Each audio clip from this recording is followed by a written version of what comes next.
جمعية الدعوة والإرشاد وتوعية الجاليات بحفر الباطن. أمة الدعوة للجميع. بسم الله الرحمن الرحيم. الحمد لله رب العالمين، والصلاة والسلام على أشرف الأنبياء والمرسلين نبينا محمد وعلى آله ومن تمسك بسنته إلى يوم الدين. أما بعد، السلام عليكم ورحمة الله وبركاته. Mga kapatid sa pananampalataya, sa oras na ito ay ating ilalarawan kung papaano isagawa ang pagsasala. Alam natin na ang pagsasala ay obligado sa ating mga Muslim, maging ito ay babae o lalaki. Kung ang isang Muslim ay nasa tamang edad at nasa tamang pag-iisip at may kakayahang isagawa ang pagsasala, ay nauobliga sa kanya ang pagsasala. Ang pagsasala ay mayroon tayong 5 obligadong sala sa loob ng isang araw.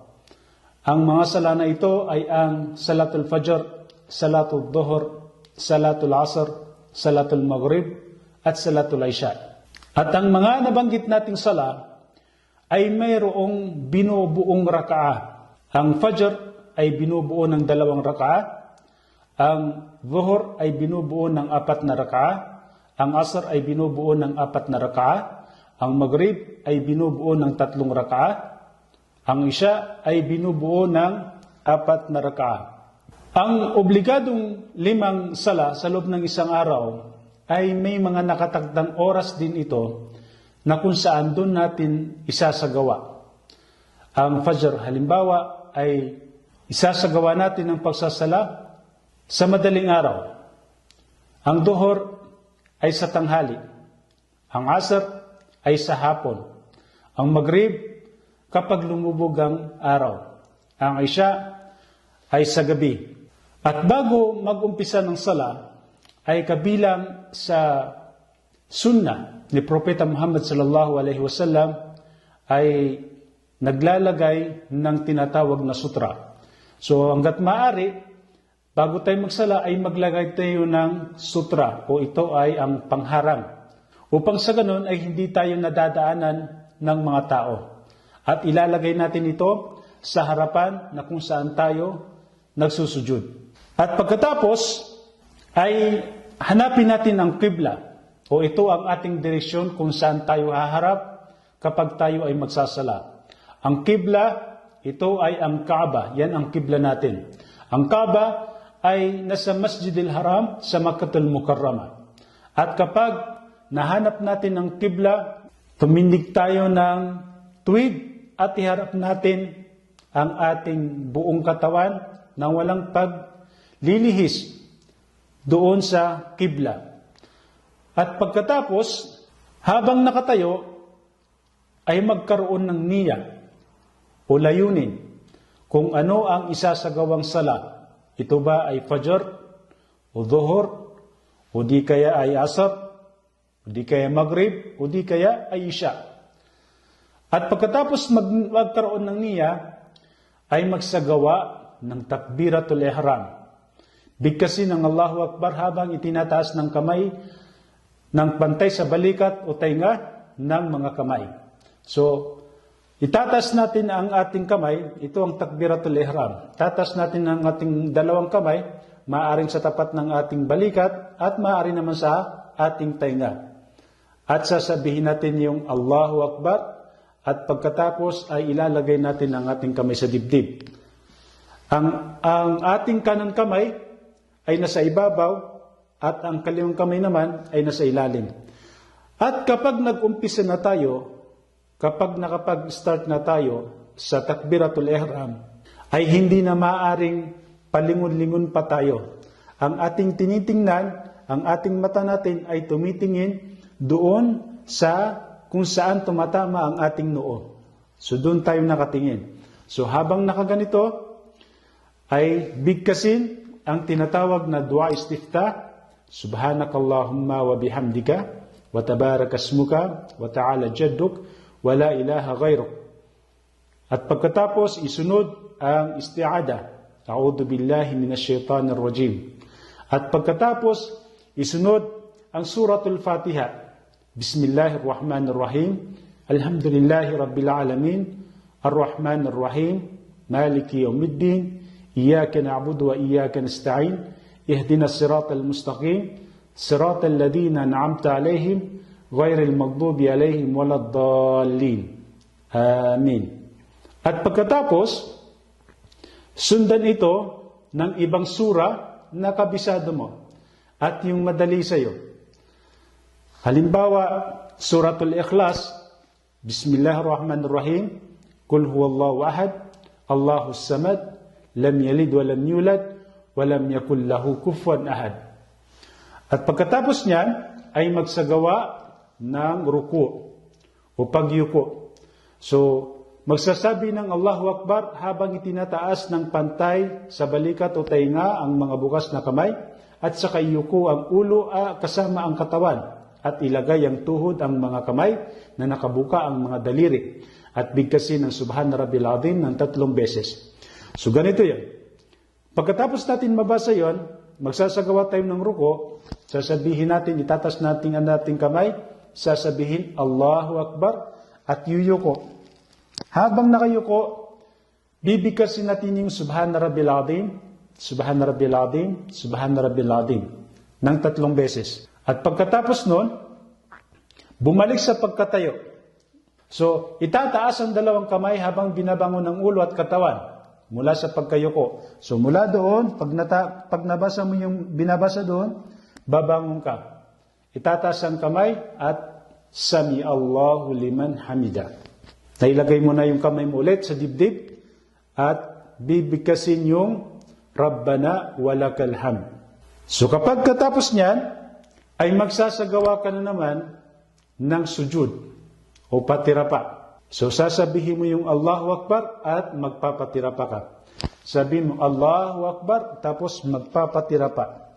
Ang pagpapatirapa ay dapat nakadikit sa lapag ang ating noo, ilong, at ang mga palad, at ang tuhod, at ang dulo ng 2 paa.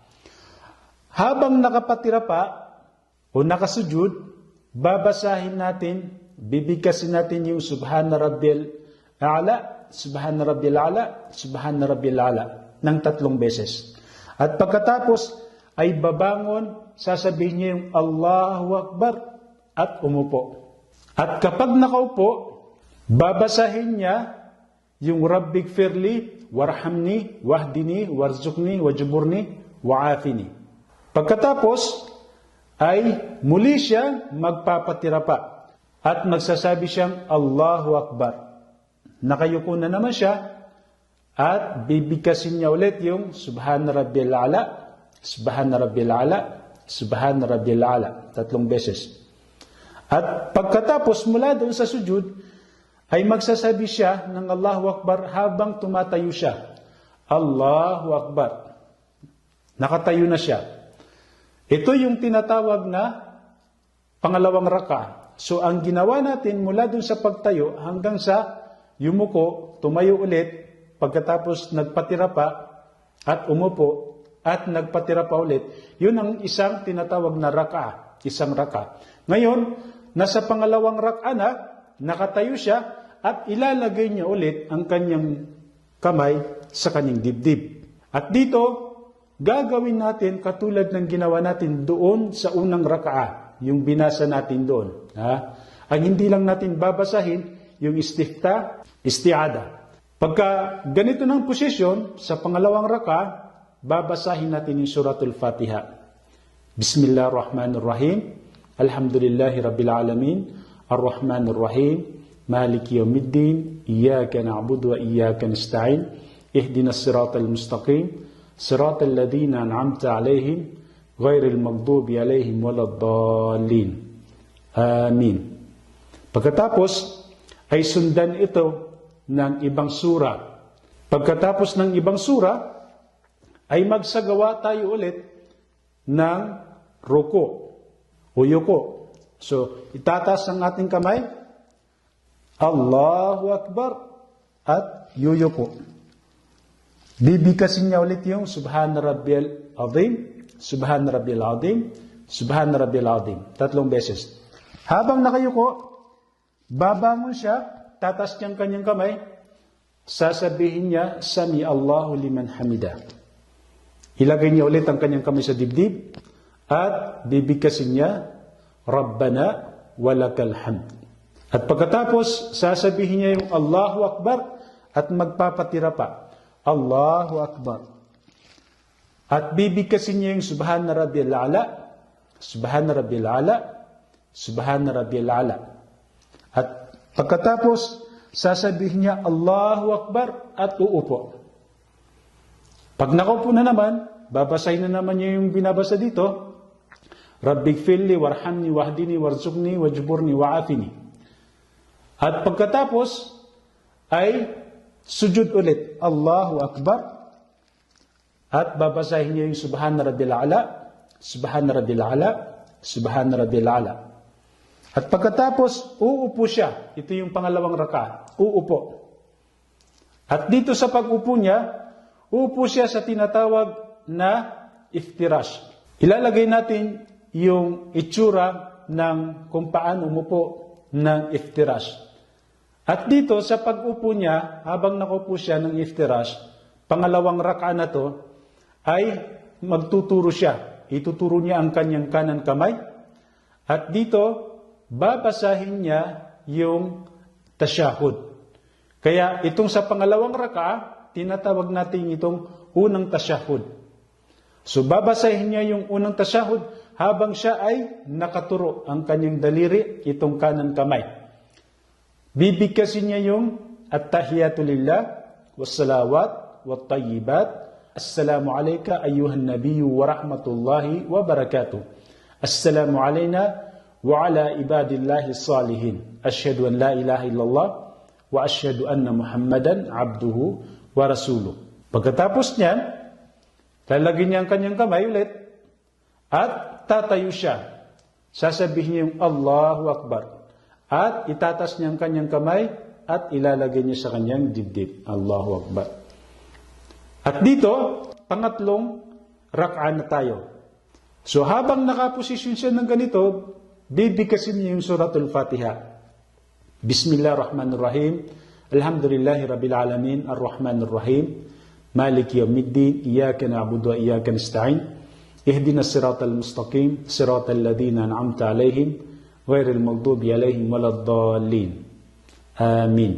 So pagkatapos ng Fatiha, kahit hindi na magbasa ng ibang sura, yung Fatiha lang, dahil pangatlong rak'ah na. Pagkatapos, itaas ang kamay at magsagawa ng yuko. Allahu Akbar, yumuko. Subhan Rabbiyal Azim, Subhan Rabbiyal Azim, Subhan Rabbiyal Azim. At babangon ulit, sasabihin niya yung Sami Allahu liman hamida. Lalagay sa kamay ulit sa dibdib. Rabbana walakal hamd. At magpapatira pa na naman, Allahu Akbar, magpatira pa, Subhana Rabbiyal A'la, Subhana Rabbiyal A'la, Subhana Rabbiyal A'la. At babangon siya, upo, Allahu Akbar, umupo, Rabbighfirli warhamni wahdini wajburni wa'afini. At pagkatapos, babalik siya ulit sa patira pa, Allahu Akbar, Subhana Rabbiyal A'la, Subhana Rabbiyal A'la, Subhana Rabbiyal A'la. At pagkatapos nito, ay tatayo siya ulit para sa pang-apat na rak'ah. Pang-apat na rak'ah. Allahu Akbar. So ilalagay niya ulit ang kanyang kamay sa dibdib at babasahin niya yung suratul Fatiha. Bismillahirrahmanirrahim. Alhamdulillahi Rabbil Alamin. Ar-Rahmanirrahim. Maliki yawmiddin. Iyaka na'budu wa iyaka nasta'in. Ihdinas siratal mustaqim. Siratal ladina an'amta alaihim. Ghairil maghdubi alaihim waladdallin. Amin. So Fatiha lang, walang isusunod na ibang sura.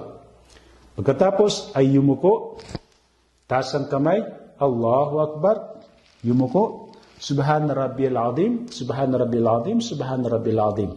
At mula sa pagkayuko ay tatayo siya. Sami Allahu liman hamidah, lagay ang kamay sa dibdib, Rabbana walakal hamd. At magpatira pa, Allahu Akbar, Habang nakapatira pa, Subhana Rabbil Ala, Subhana Rabbil Ala, Subhana Rabbil Ala. At uupo siya, Allahu Akbar, umupo. Rabbighfirli warhamni wahdini wajburni wa'afini warzuqni. At patira pa ulit siya, Allahu Akbar, Subhana Rabbil Ala, Subhana Rabbil Ala, Subhana Rabbil Ala. At uupo na naman siya, Allahu Akbar. Ito na yung pangalawang tasyahud. Upo siya. Ang pag-upo niya ay uupo siya sa pag-upong tinatawag na tawarruk. Ang tawarruk ay nakatuhod, ang kanang paa nakalabas at maaaring nakaupo sa lapag. So ilalagay natin ng larawan ang tinatawag na tawarruk. Habang nakaupo siya ng tinatawag na tawarruk, ay magtatasyahud siya. Ituturo niya ang kanyang kamay. Ang kanyang hintuturo. So habang nakaturo siya, babasahin niya yung unang tasyahud. At-tahiyatu lillah, wassalawat, wattayyibat, assalamu alayka ayuhan nabi wa rahmatullahi wa barakatuh. Assalamu alayna wa ala ibadillahi salihin. Asyhadu an la ilaha illallah wa asyhadu anna Muhammadan abduhu wa rasuluh. At isusunod niya yung pangalawang tasyahud. Allahumma salli ala Muhammad وعلى آل محمد كما صليت على إبراهيم وعلى آل إبراهيم إنك حميد مجيد اللهم بارك على محمد وعلى آل محمد كما باركت على إبراهيم وعلى آل إبراهيم إنك حميد مجيد. At pagkatapos, maaring dugtungan yan ng dua. Katulad halimbawa, Allahumma a'inni ala dhikrika wa syukrika wa husni ibadatik. At pagkatapos nun, bababa niya ang kanyang kamay, at magsasagawa siya ng tinatawag natin na taslim. So, bibigkasin niya yung Assalamualaikum warahmatullah. Sasabihin niya, Assalamualaikum warahmatullah, lilingon sa kanan. Assalamualaikum warahmatullah, lilingon sa kaliwa. At yan ang tinatawag na taslim. At pagkatapos ng taslim, ay dito na nagtatapos ang pagsasala. Ang ibinigay natin na halimbawa ay 4 na rakaah. Kung magsasala ng 4 na rakaah, ay ganun ang ating gagawin. Kung halimbawa naman, ay 2 rakaah lang ang kanyang gagawin. Pagdating doon sa unang tasyahud, yung nakaturo siya, naka2 rakaah, tapos nakaturo tasyahud, babasahin niya yung binabasa na unang tasyahud, at isusunod niya yung pangalawang tasyahud, at pagkatapos, magsasagawa siya ng taslim, yung Assalamualaikum warahmatullah sa kanan, Assalamualaikum warahmatullah sa kaliwa. Kung 2 rakaah, doon nagtatapos. Kung halimbawa naman, ay 3 rakaah ang isasagawa, pagsasala, pagdating sa 2 rakaah, uupo siya at magtatasyahud, ang babasahin niya ay ang unang tasyahud lang, ang tahiyatu lillah. Pagkatapos noon, ay tatayo siya ulit at kukumplituhin niya ng 3 rakaah. Okay? Hanggang sa pagdating na naman sa tasyahud, pangatlong rakaah, tapos magtatasyahud siya, babasahin niya yung unang tasyahud at isusunod niya yung pangalawang tasyahud. At pagkatapos niyon, ay magsasagawa na naman siya ng tinatawag natin na taslim. Magsasalam siya sa kanan at magsasalam din siya sa kaliwa. So, inshallah, yan po ay binigay natin na napaka-basic na pamamaraan ng pagsasala upang sa ganun ay maintindihan natin. Ang Propeta Muhammad sallallahu alaihi wasallam ay itinuro niya sa atin kung paano magsagawa ng sala. So napaka-importante po na matutunan natin ang tamang pamamaraan ng pagsasala. So inshallah, nawa ay matutunan natin ng maayos itong pagsasala na ito. Hanggang dito na lamang. Wassallallahu ala nabiyyina Muhammad wa ala alihi wa ashabihi ajma'in. Assalamu alaikum warahmatullahi wabarakatuh.